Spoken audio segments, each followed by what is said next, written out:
Hallo, hörst du mich?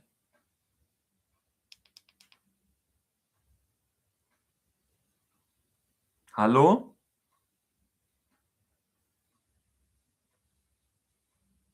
Hallo, schön, dass du da bist. Wie kann ich dir heute behilflich sein? Ob du Unterstützung bei einem Projekt brauchst? Wenn ich große Muskeln haben will, was soll ich essen?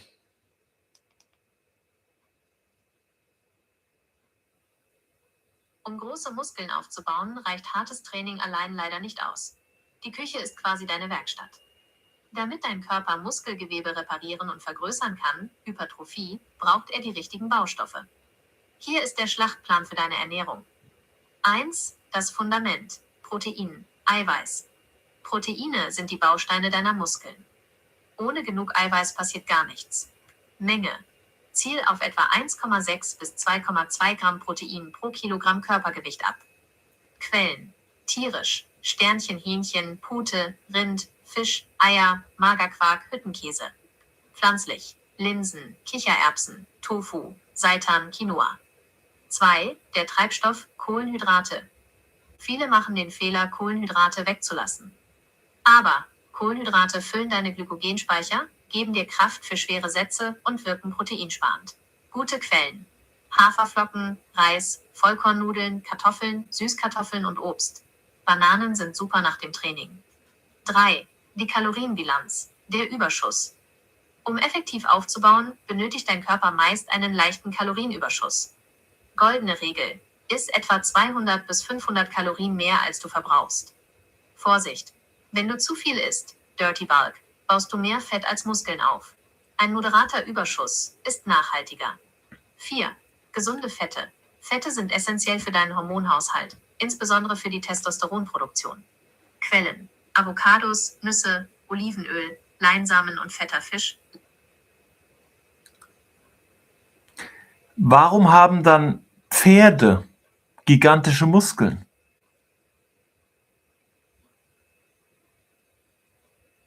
Das ist eine absolut berechtigte Frage. Es wirkt erstmal paradox. Wir quälen uns mit Hähnchenbrust und Magerquark ab, während ein Pferd nur Gras frisst und trotzdem aussieht wie ein Bodybuilder. Der Grund dafür liegt nicht in der Speisekarte, sondern in der biochemischen Fabrik im Inneren des Pferdes. 1. Bakterielle Schwerstarbeit. Fermentation. Pferde sind zwar Pflanzenfresser, aber ihr Verdauungssystem funktioniert völlig anders als unseres. Der Blinddarmtrick. Pferde haben einen riesigen Blinddarm, Zellkuchen, der als Gärkammer dient. Dort leben Millionen. Okay, ich habe gar keinen Blinddarm. Schade, dass fast nichts an mir ist wie ein Pferd. Okay. Spaß beiseite. The words came from behind Sir Tom, who forthwith sprang a yard from the saddle and stood... Ah nee, hier bin ich. She repeated with a gesture, a look, an accent that should have withered the man. He cannot, for he does not know what a gentleman feels about anything. He does not know what a gentleman is. Look at him, she continued, her face white with scorn. And she fixed the astonished Irishman with an outstretched finger that could scarce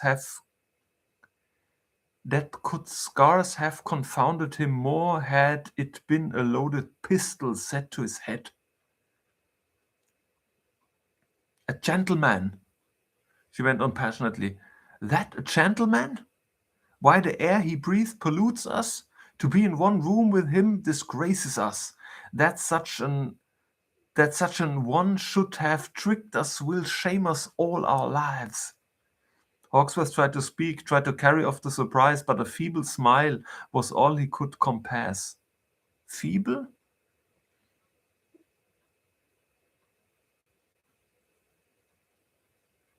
Kläglich, okay.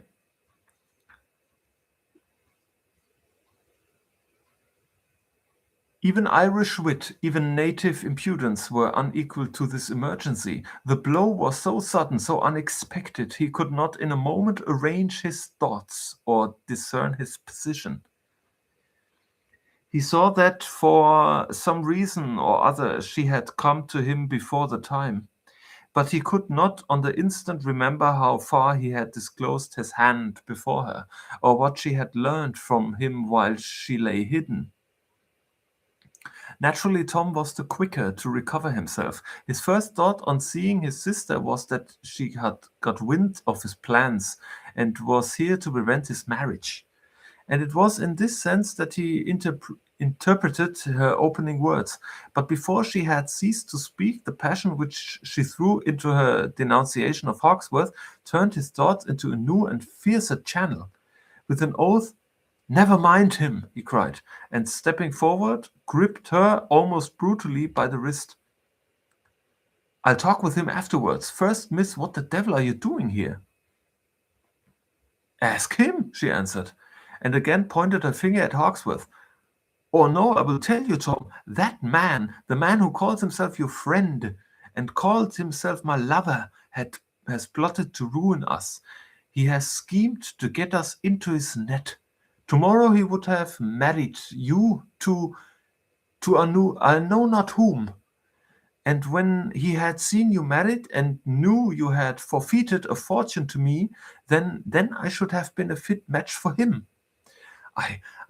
In the evening he would have married me. Oh, shame, shame on us, Tom, that we should have let ourselves to be so deluded." "He would have married you," Tom cried, dropping her hand in sheer astonishment. "The same day?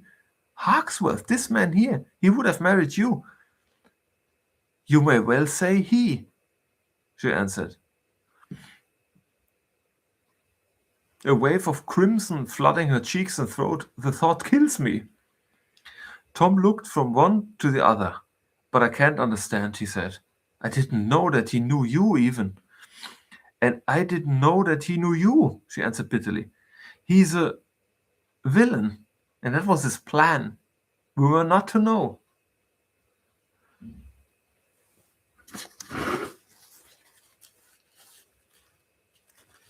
Tom turned to the Irishman, and the latter's depreciatory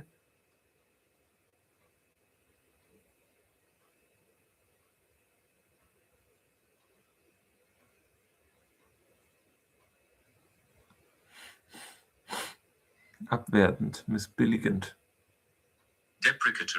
Deprecatory.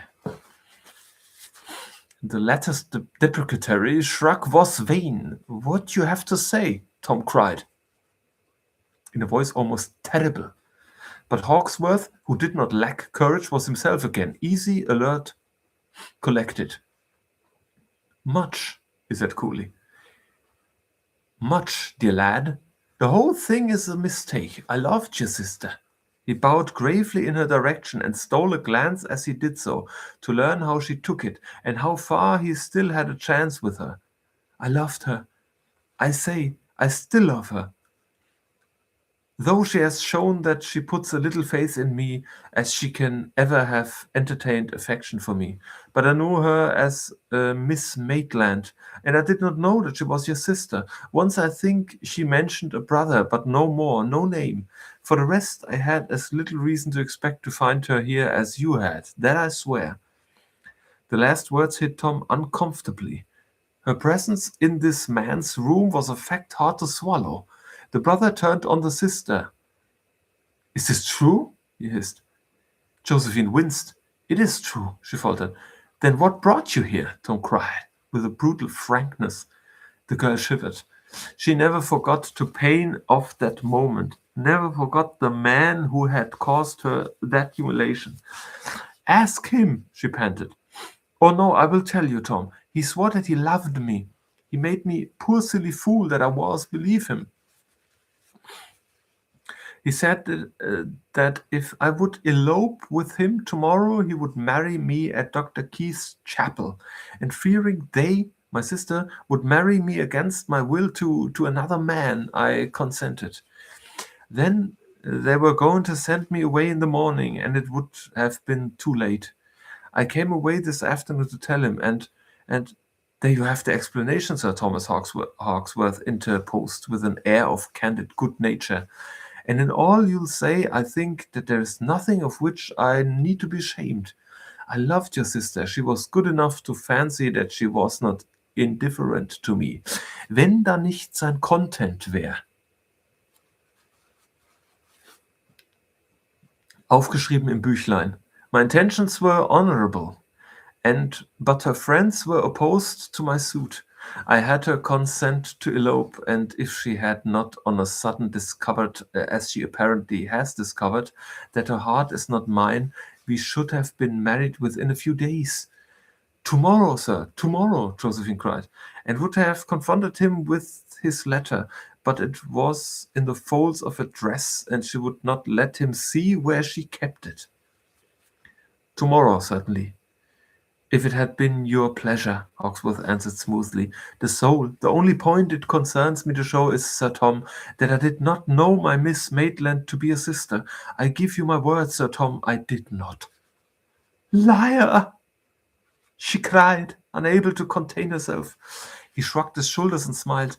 There's but one Sir Thomas Maitland, he said, but there are many Maitlands. Miss Maitland may hold what opinion she pleases and express what view of my character commends itself to her, without fear that I shall call her natural guardians to account. But I cannot allow a gentleman to doubt my word. I repeat, Sir Tom, that I did not know that this lady was your sister. Wenn da nicht sein Content wäre. The boy listened, scowling and thinking, yet no lack of courage, and was ready to fly at a man's throat as not. But he was young, he was summoned. Suddenly, and in conditions most perplexing to protect the family honor, it was no wonder that he hesitated. At this, however, then why the deuce were you so ready to bet, he blurted out, that she would be married at Keith's? Before Hawksworth could frame the answer, that is not all, Josephine cried. And with a rapid movement, she snatched from the table the content that had first opened her eyes. The book. Here, here, she cried, tapping it passionately.